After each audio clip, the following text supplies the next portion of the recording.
Hello दोस्तों, मैं हूं शिम अकरम और आप देख रहे हैं डिजिटल एडुकेट चैनल। जी हां दोस्तों, आज हम बात करेंगे 12th क्लास की पॉलिटिकल साइंस का जो चैप्टर चल रहा था उसी चैप्टर का 2 बात करेंगे।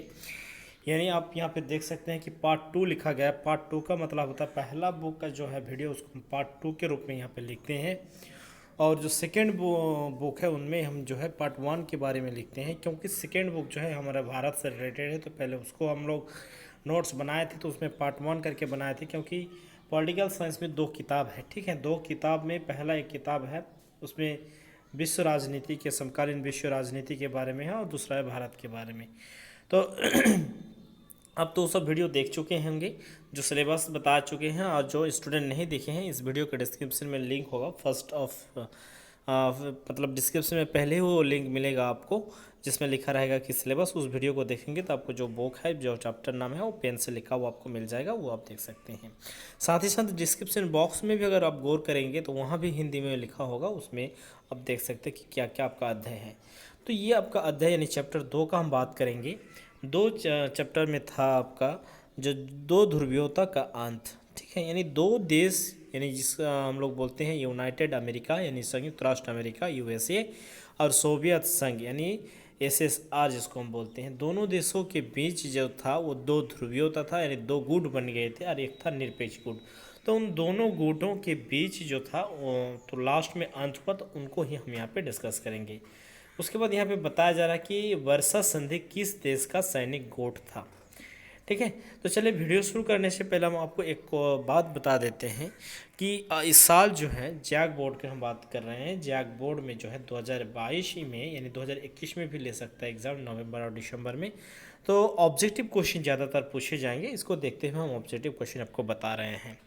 तो अब जितने भी ऑब्जेक्टिव क्वेश्चन को प्रैक्टिस कीजिएगा आपको नया नया ही लगेगा, क्योंकि सिर्फ ऑब्जेक्टिव क्वेश्चन को जब पढ़ के आप याद कीजिएगा, जैसे यहाँ पे वर्षा संधि, ठीक है, तो इसको पढ़ के जब आप याद कीजिएगा तो सोवियत संघ, तो ये चीज़ आपको याद रहेगा। फिर बाकी अब इसी को दूसरा रूप से या पलट के या दूसरा कुछ दे देगा तो फिर वो आपको याद नहीं रहेगा।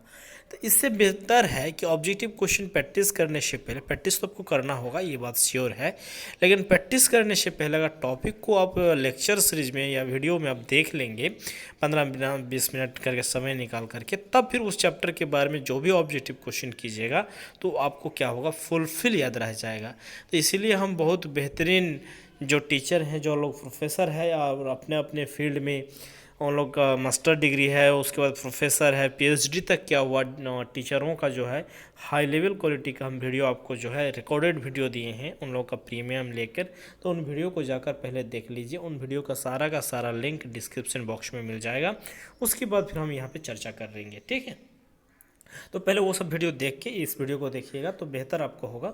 हालांकि इसको अगर देख के फिर उसको देखिएगा तो आपको एक अंदाज़ा हो जाएगा कि हाँ ये क्वेश्चन वहाँ पे आ रहा था, ये क्वेश्चन जो है यहाँ पे डिस्कस हो रहा है। तो ठीक है, तो वर्षा संधि किस देश का सैनिक गुट था, यानी सैनिक गुट में जो था वो सोवियत संघ, जिसको हम लोग एसएसआर बोलते हैं, सोवियत संघ और अमेरिका 2 ही गुट था आपको बोले थे। तो इनका सोवियत संघ के जो ये था संधि था, उनमें सैनिक गुट को नाम हम लोग क्या बोलते थे, वर्षा संधि। इसमें ये आंसर चला गया।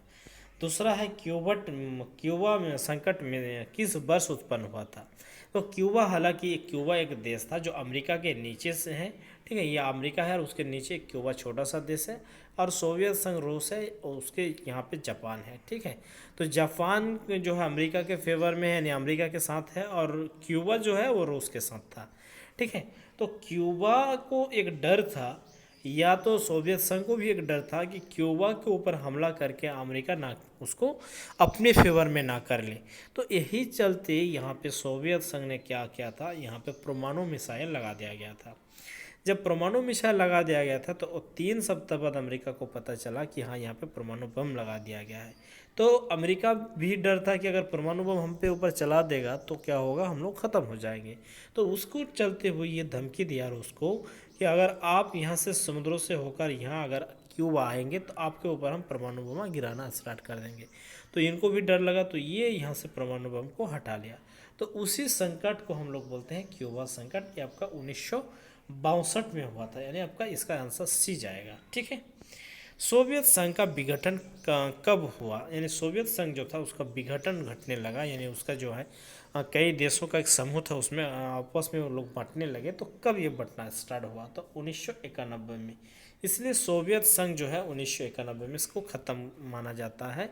और उसी टाइम जो है अफ़गानिस्तान में, यानी तालिबान अभी जहाँ पे कब्जा किए हैं, ये तालिबान के कब्जा को अफ़गानिस्तान में उस समय था, तो उस समय सोवियत संघ के साथ था। तो अमेरिका ने उस समय क्या किया, परमाणु ये करके नहीं, उसमें सैन्य बल लगा के उसको अपने फेवर में, अपने कब्जा में कर लिया था। तो उसी समय से सोवियत संघ का विघटन हुआ था। सोवियत संघ की स्थापना किस क्रांति के फलस्वरूप हुई थी? यानी सोवियत जो है वो किस क्रांति के फलस्वरूप हुआ था? तो यहाँ पे लिखा गया है, देख सकते हैं, बोल्शेविक क्रांति। ठीक है। उसके बाद सोवियत संघ जो है, सोवियत राष्ट्रपति मिखाइल गोर्बेचोव ने कब अपना त्याग पत्र दिया? उसने कब त्याग पत्र दिए थे? तो 1991 में वो अपना त्याग पत्र दे दिए थे। सोवियत संघ के अंतिम राष्ट्रपति कौन थे? सोवियत जब संघ के रूप में थे, उसका राष्ट्रपति, अंतिम राष्ट्रपति कौन था? जो अपना त्याग पत्र दिया था वही अंतिम राष्ट्रपति था। जब देखा कि सब देश आपस में टूटने लगे तो अपना त्याग पत्र देकर भाग गया। ठीक है। और उसके बाद मिखाइल गोर्बेचोव कब सोवियत संघ के राष्ट्रपति बने थे? तो कब वो सोवियत संघ के राष्ट्रपति बने थे? तो 1985 से 1991 तक था। 1991 में जाकर वो क्या किया, अपना त्याग पत्र दे के चला गया। बर्लिन की दीवार का निर्माण कब हुआ था? बर्लिन का दीवार से ही हम लोग को पता चलता है कि दो ध्रुवियों हो यहाँ पे शुरू हुआ था। तो ये आपका 1961 में, यानी क्यूबा मिसाइल लगाने से पहले ही हुआ था इसको। बर्लिन दीवार की दीवार प्रतीक क्या है? यानी दीवार का प्रतीक क्या था? तो दीवार का प्रतीक था उग्रवाद, शांति के लिए नहीं, विकास के लिए, सहयोग के लिए, उग्रवाद के लिए बढ़ावा देने के लिए। बर्लिन दीवार की लंबाई कितनी थी? बर्लिन दीवार की लंबाई 150 किलोमीटर थी। ये आप रख लीजिएगा। तो इसका मतलब हो रहा है कि अगर बर्लिन की जो ये है, ये अगर वीडियो में हम देख लेते तो ये बहुत इजी हो जाता मेरा। अब यहाँ पे देखेंगे स्पाइका एवं ग्लांस नोसंत के सिद्धांत किस देश की महत्वपूर्ण नीतियाँ थी? तो ये कौन सा देश का? सोवियत संघ का ये महत्वपूर्ण नीतियाँ थी। फिर उन्हीं दोनों नाम लिया गया और उसका बोल रहा है कि नमक सिद्धांत का प्रतिपादक कौन थे? तो प्रतिपादक भी आपका वही था, मिखाइल गोर्बेचोव था। ठीक है। पहले स्काई का नामक पुस्तक की रचना किसने की थी? तो उसका भी रचना उसी ने की थी। ठीक है। उसके बाद यहाँ पे हम देखेंगे केजीबी क्या थी? केजीबी क्या था? केजीबी एक क्या था? एक जो है समाजवादी गुप्तचार का एक संगठन था। ठीक है। नेक्स्ट क्वेश्चन में जाएंगे, राष्ट्रमंडल की स्थापना में मुख्य भूमिका किसने निभाई? यानी राष्ट्र जो मंडल है उसका स्थापना में किसने ये भूमिका निभाए थे, महत्वपूर्ण भूमिका निभाए थे? तो महत्व भूमिका निभाए थे वरिस ओरिसलियस्तीन। ठीक है। उसके बाद हम अगला क्वेश्चन देखेंगे, विश्व राजनीति में दूसरी दुनिया के अंतर्गत कौन से देश आते थे? दूसरी दुनिया हम लोग बोलते थे विश्व राजनीति में दूसरी दुनिया में एक तो हो गया अमेरिका, एशियाई देश तो नहीं होंगे, सोवियत संघ एक दूसरा उसका गुट था, दूसरा दुनिया था। तीसरा जब दुनिया बोला जाएगा तो हम लोग एशिया को बोल सकते, एशियाई देश को। तीसरा देश मतलब जो गुट निरपेक्ष हुए थे उनको हम लोग तीसरे देश विश्व बोल सकते हैं।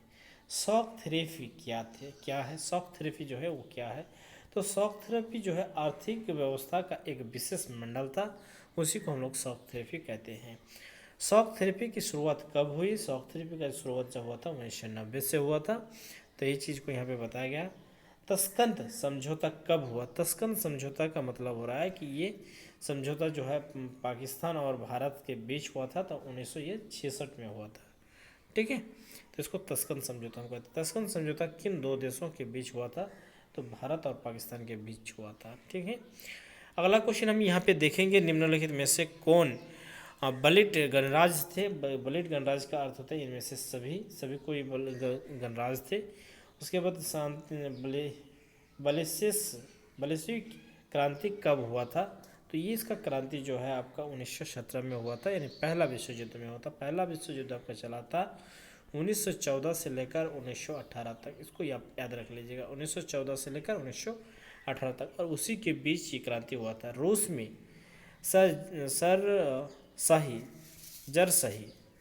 जारशाही शासन का अंत कब हुआ था रूस में जारशाही शासन का अंत? तो 1917 में, यानी जब युद्ध शुरू हुआ, पहला युद्ध, तभी।